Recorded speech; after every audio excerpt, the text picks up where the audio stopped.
का जो रिजल्ट मिला है, मैं ऐसा समझती हूँ कि किसी व्यक्ति को भी किसी उम्र की या जेंडर का कुछ काम करने के बीच में ये सवाल नहीं आना है, क्योंकि हम किसी भी उम्र में अच्छा काम कर सकते हैं। कोई भी जेंडर हो, स्त्री हो या पुरुष हो, इस तरह से हम इस प्रकार से काम कर सकते हैं। तो उसके लिए खाली आपका मनोबल बहुत अच्छा होना ज़रूरी है। डिम्पल ने पूछा है, what are some basic exercise to improve breathing. Breathing के लिए बेसिक एक्सरसाइज तो वो हमें सभी करनी है। हमें रनिंग को भी तरफ ध्यान देना है, जंपिंग करनी है, और सबसे अच्छा हमारा जो प्राणायाम है, प्राणायाम से हम उसमें जरा अच्छे तरह से और जल्दी डेवलपमेंट कर सकते हैं ब्रीथिंग के लिए। तो ब्रीथिंग ये हमारा कबड्डी का एक मेन एस्पेक्ट है, उसी के ऊपर कबड्डी चलती है। तो ये जो बेसिक ब्रीथिंग है, इसको डेवलप करने के लिए हमने बहुत प्रयास करने हैं, और इसके लिए स्विमिंग भी एक बहुत अच्छी एक्टिविटी है, ये भी आप कर सकते हो। स्कीपिंग हो, ये भी कर सकते हो आप। इस तरह से कई प्रकार के हम ब्रीथिंग के लिए एक्सरसाइज लेते हैं। और ज़्यादा तो मैंने ईरान में तो ब्रीथिंग होल्ड करने की बहुत सी एक्सरसाइज मैंने की थी। उसमें लड़कियां मोर देन 30 सेकेंड्स के ऊपर भी जा सकती थी। एक दो लड़कियां तो कम से कम 50-55 सेकेंड्स और कभी तो 60 सेकेंड भी होल्ड करती थी। इस प्रकार से यहाँ पे ब्रीथिंग का एक्सरसाइज किया गया था। और भी जो है, kabaddi is a Indian game, लेकिन ईरान के जो गोल्ड मेडल लिया है, इसके कारण ये अभी ये तय हो गया कि सारे जग में कबड्डी सही तरीके से, सही मायने से खेला जा रहा है। और यहाँ पे आज वो ओलंपिक के लिए मैं ऐसा सोचती हूँ कि ईरान के बॉयज़ गर्ल्स ने जो भी मेडल्स लिए हैं एशियन गेम्स में, उसके कारण ये जो है वो अपना ओलंपिक गेम में जाने के लिए ये कबड्डी जैसा भारतीय खेल पात्र हुआ है, ऐसा मैं समझती हूँ। प्रियंका जैन ने मुझे और एक प्रश्न पूछा है, छोटे बच्चों के लिए कौन सी उम्र में खेल खेलना चाहिए। अगर खेल वैसे छोटे बचपन में छोटे बच्चे अगर स्टार्टिंग में कोई भी खेल खेलते हो तो, लेकिन उसमें आप जिम्नास्टिक इस ग्रुप में अगर आप स्टार्ट करेंगे तो आपका फिजिकल स्ट्रेंथ, फिजिकल फ्लेक्सिबिलिटी, ये सब मोटर क्वालिटीज़ डेवलप हो जाते हैं। और ये बेसिक मोटर क्वालिटीज़ डेवलप होने के बाद वो बच्चा कबड्डी में मैं समझती हूँ कि 8 साल के बाद आने में कुछ भी हरकत नहीं है, उसमें वो आ सकता है और बेसिक स्किल्स सीख के, और बेसिक स्ट्रेंथ, बेसिक स्किल्स और बेसिक फिटनेस, मोटर एबिलिटीज़, और वो उसके बाद डेवलप कर सकता है। ये मैं समझती हूँ 8 से 10 साल का बच्चा ये सही एज मैं मानती हूँ। किशोर मधुकर पंगालीकर ये पूछ रहे हैं, breathing test says 4 inhale 7 seconds, held and seconds, exhale, and corona states also same. Yes, ये देखो, अभी ब्रीथिंग जो है हमारे ग्रेम के हिसाब से हमने अपना डेवलपमेंट करना है, और कुछ जो डिजीज़ है उसके ऊपर से अभी मैं उतनी एक्सपर्ट नहीं हूँ कि डिजीज़ के हिसाब से मैं आपको कुछ बोल सकूँ ऐसे। तो इस तरह से आप डेवलप करिए, जितना आपका ब्रीथिंग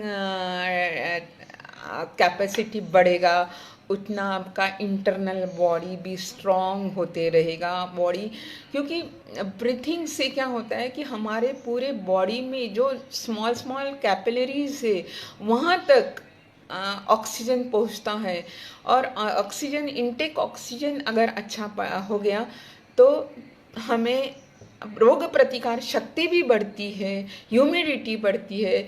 तो कोरोना के लिए ये ह्यूमिडिटी हमें चाहिए, इसलिए ब्रीथिंग एक्सरसाइज करना बहुत ज़रूरी है।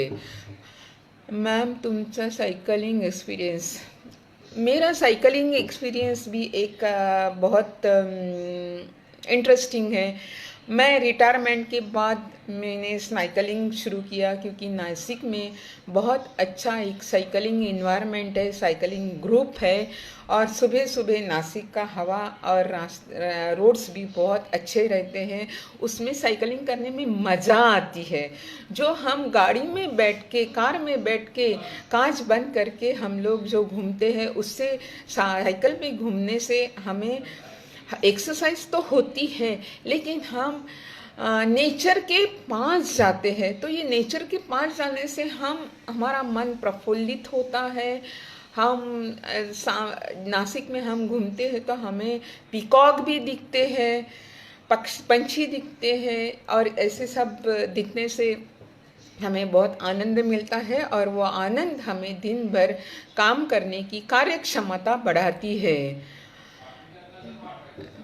तुम्हें वर्क लाइफ बैलेंस कैसे करते हो? वर्क लाइफ बैलेंस ये भी एक मैनेजमेंट सिस्टम है, और जिसे करने की इच्छा होती है वो बराबर मैनेज कर सकते हैं। मेरी बच्ची छोटी थी तब मुझे जॉब मिला था। मेरा जॉब भी ऐसा था कि ऑफिस में 10 से 5 ऐसा काम नहीं था। कभी भी सडनली मुझे बाहर जाना पड़ता था, मुझे टूरिंग जॉब करना पड़ता था, और घर में मेरे मिस्टर, मैं थी। तो ये सब मैनेज, और साथ में मुझे सिलाई का भी बहुत शौक था, तो मैं सिलाई काम भी करती थी। लड़की का स्कूल में लेके जाना आलाना, उसका पढ़ाई, ये सब काम मैं करती थी, लेकिन वो बराबर मैनेज करती थी कौन से टाइम में हमें कौन सा और कितना वक्त किसको देने का है। ये सब करके हमने टाइम मैनेजमेंट किया है, और अपना, मैं समझती हूँ कि अपना एक एक सेकेंड बहुत वैल्यूएबल है। उसकी वैल्यू आप सोचो, आप प्लान करो, आप भी सभी सक्सेस हो गए लाइफ में, और सक्सेस का रेशो बढ़ाना है तो टाइम मैनेजमेंट करना बहुत ज़रूरी है। इस तरह से आप अपने लाइफ में ये सभी जो बातें हैं ये सब करना ज़रूरी है। अजय बारी, अमृत बारी ने मुझे प्राउड ऑफ यू मैम बताया। मैडम आप में सभी जो मुझे प्यार करने वाले हो, मेरे लिए प्राउड फील कर रहे हो, ये मुझे, उसके लिए मैं आपको सबको धन्यवाद देती हूँ। और मैं ये जो आज मैं यहाँ पे बैठी हूँ, ये सभी आप लोगों के कारण बैठी हूँ, क्योंकि आप सभी का मुझे, मेरी फैमिली, मेरा फ्रेंड्स, मेरे महाराष्ट्र कबड्डी एसोसिएशन, मेरा इंडियन कबड्डी एसोसिएशन, इसका तो बहुत इसमें अहमियत का पार्ट है। इसलिए मैं आज वहाँ पे ईरान जा सकी और मेडल ले सकी। तो इस तरह से आप सभी का मैं शुक्रिया अदा करना चाहती हूँ कि मैं किसी का, सबका तो नाम नहीं ले सकती कि, लेकिन मेरे जन्म से जो जो मेरे साथ आए हैं कुछ कारण की, वहाँ से मुझे प्रेरणा मिली है, मेरे फैमिली से, मेरे मैके से, मेरी मम्मी डैडी, मेरे भाई बहन, मेरे सारे रिलेटिव्स, मेरे हस्बैंड, जिसका सबसे ज़्यादा कोऑपरेशन रहा है, और मेरे ससुराल से तो मुझे बहुत ही अच्छा सपोर्ट मिला। इसलिए मैं आज आपके सामने बैठ के मैं बात करने की पोजीशन में हूँ। प्रशांत ने फिर से पूछा है, how would you guide Indian women to take up kabaddi as career? ये देखो, इंडियन कबड्डी टीम को गाइड करने का मुझे मौका मिला, और शायद मुझे भविष्य में भी मिलेगा, ऐसे मैं उम्मीद रखती हूँ। और ये जो कबड्डी है, ये कबड्डी क्या खेल है, इसमें करियर करने के लिए एक एस्पेक्ट्स रहते हैं। एक कोई बच्चे ऐसे हैं कि खाली एंटरटेनमेंट या फिजिकल फिटनेस के लिए खेलते हैं, कोई बच्चे ऐसे होते हैं कि वो खाली करियर के लिए खेलते हैं। तो करियर के लिए खेलना है तो उसमें एक्स्ट्रा वैल्यू, जैसे बोलते हैं ना, एक्स्ट्रा मेहनत करना बहुत ज़रूरी है। और निश्चित स्वरूप से आप कबड्डी में करियर कर सकते हो, क्योंकि आज मैं कबड्डी खेलती थी बचपन में, इसीलिए मैं कबड्डी कोच बनी हूँ। तो आज करियर करने में के लिए आप खाली कबड्डी खेलने के बाद, आपका रिटायरमेंट कबड्डी खेलने के बाद आपको इंटरनेशनल लेवल, नेशनल लेवल से अगर आपको कोई मेडल्स मिलते हैं तो स्टेट गवर्नमेंट, सेंट्रल गवर्नमेंट ये गवर्नमेंट का जॉब देती है। हमारे बहुत से ऐसी लड़कियां हैं और लड़के हैं कि जिनको ए ग्रेड का जॉब मिला है यहाँ पे, और इस तरह से वो आज खेल में सक्सेस हो गई है, तो वो अभी जॉब में भी सक्सेस हो रही है। कैश प्राइजेस रहते हैं ताकि वो अपने भगा तर वो भी है। तो आप सभी यहाँ से आप ये करेंगे कि इसमें कोई हर्ज नहीं है कबड्डी खेलने के लिए, और कबड्डी में करियर करने के लिए भी कोई हर्ज नहीं है, जिसको आप यहाँ से स्टेट, नेशनल, इंटरनेशनल लेवल तक आप अपना करियर कर सकते हो। और खेलना दूसरी बाजू, खेल का एक दूसरी बाजू है कि आज के दौर में, आज का जो युग चल रहा है, बहुत फास्ट लाइफ है, इसमें कोई भी एक खेल आप अगर आपकी हॉबी करके रखेंगे तो आप अपने बाकी लाइफ में भी सक्सेस रह सकते हो। तो एक करियर करना और एक हॉबी करके एक अपना गेम कंटिन्यू करना, ये सभी के लिए आज के दौर में ज़रूरी है। इसलिए मैं पेरेंट्स को भी कहती हूँ कि अपने बच्चों को प्रोत्साहन दो खेलने के लिए, ताकि ये बच्चा आगे जाके अपने लाइफ में सक्सेस हो सकता है। अजय अमृता बारी बोल रही आहे, महिलांची प्रो कबड्डी चालू करायला हवी काय? मैडम, महिलाओं की कबड्डी शुरू करना, ये करना या नहीं करना ये सवाल ही नहीं होना चाहिए, ऐसे मैं बोल रही हूँ, क्योंकि आज के युग में पुरुष और स्त्री ये समान हक है। हमारे लोग खाली पुरुष प्लेयर्स के लिए प्रो कबड्डी रख रहे हैं और महिलाओं के लिए क्यों नहीं रख रहे हैं? महिला और पुरुष यहाँ पे निसर्गतः मेल फीमेल होने के कारण जो डिफरेंस है वो रहेगा ही। हम कितनी भी कोशिश करेंगे तो भी वो डिफरेंस नहीं रहेगा। हमें बताया गया है कि महिला का कबड्डी गेम स्लो होता है, स्किल्स ज़्यादा नहीं होते हैं, स्ट्रैटेजीज ज़्यादा नहीं होते हैं। ये किसने बताया आपको? अगर हमें भी वहाँ पे चांस मिलेगा, हमें कुछ आगे जाके तरक्की करने के मौके मिलेंगे, तो जिस तरह से पुरुष प्लेयर्स के भी, मेंस प्लेयर्स में भी बहुत डेवलपमेंट हुई है कबड्डी में, उसी तरह से लड़कियां भी डेवलपमेंट स्टेज से जाएगी और एक ना एक दिन हमारी महिलाओं की प्रो कबड्डी एक उच्च स्तर पे जाके पहुंचेगी, इसका मैं दावा कर सकती हूँ। और महिला हर एक स्टेट में अच्छी अच्छी खिलाड़ी हैं। हर एक स्टेट की खिलाड़ियों को कुछ इंडिया खेलने की मौका नहीं मिलता, सभी को इंडिया खेलने का मौका नहीं मिलता। जैसे सभी को इंडियन कोच बनने का मौका नहीं मिलता, उसी तरह से सभी प्लेयर्स को भी इंडिया खेलने का मौका नहीं मिलता। सब क्यों इच्छा रहती है कि मेरे पीठ पे, मेरे फ्रंट इसमें इंडिया लिखा हुआ टी शर्ट मैं पहनूं, मैं ट्रैक सूट पहनूं। मेरी भी यही ख्वाहिश थी कि मुझे भी एक एज अ कोच करके एक इंडियन ट्रैक सूट पहनने का मौका मिले, लेकिन नहीं मिला। तो इस तरह से हम जैसे कोचेस जो है, लेडीज़ कोचेस है, उनको भी प्रो कबड्डी में अपना हुनर दिखाने को चांस मिलेगा। और क्या होता है कि लड़कियां खेल रही है, लेकिन उनको एक नेशनल लेवल तक के बाद उनके दरवाजे बंद हो जाते हैं।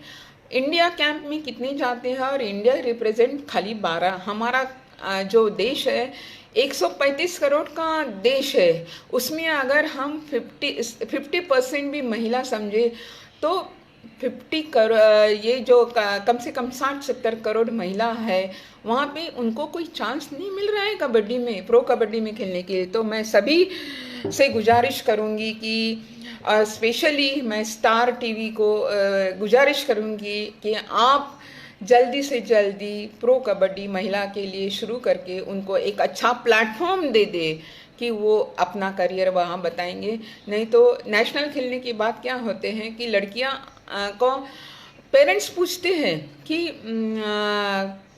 क्या अभी आपका इस बार भी नहीं हुआ इंडिया के लिए सिलेक्शन, इस बार भी नहीं हुआ इंडिया की सिलेक्शन। तो उसके बाद क्या करते हैं, पेरेंट्स राह देखते हैं, फिर उस लड़की का शादी करके ससुराल भेज देते हैं। तो एक करियर का, प्लीज़ करियर का ऑप्शन हमें भी एक दे दो, ऐसा मैं सबके सामने गुजारिश करती हूँ। स्टैमिना बढ़ाने के लिए हमें सभी प्रकार के एक्सरसाइज करना जरूरी नहीं है। अभी जो है कोचिंग और फिटनेस इतना बड़ा सब्जेक्ट हो गया है, और इतने सारे एक्सपर्टाइजेशंस हो गए हैं उसमें, तो डेली हमें उसमें वेरिएशन मिलता है, नए नए प्रकार के एक्सरसाइज सामने आ रहे हैं। लेकिन हम जो है बेसिक लेवल पे हमारा बेसिक डेवलपमेंट का ही प्रोग्राम चला रहे हैं। तो उसके लिए जो भी है साइंस है, पूरा साइंस है, गेम रिलेटेड ऑन साइंस, उसमें साइंस की बहुत बड़ी भूमिका है। साइंस सब देख के, उसका एज देख के, उसका जेंडर देख के, ये सब देख के हमें उनको स्टैमिना बढ़ाने का ट्रेनिंग प्रोग्राम देना पड़ता है। और स्टैमिना अगर बढ़ गया, फिटनेस लेवल बढ़ गई, तो आप कोई भी खेल आराम से खेल सकते हैं।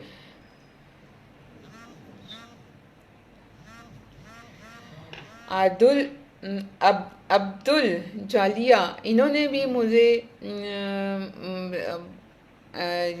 धन्यवाद बोला है, थैंक यू बोला है, और वेलकम बोला है।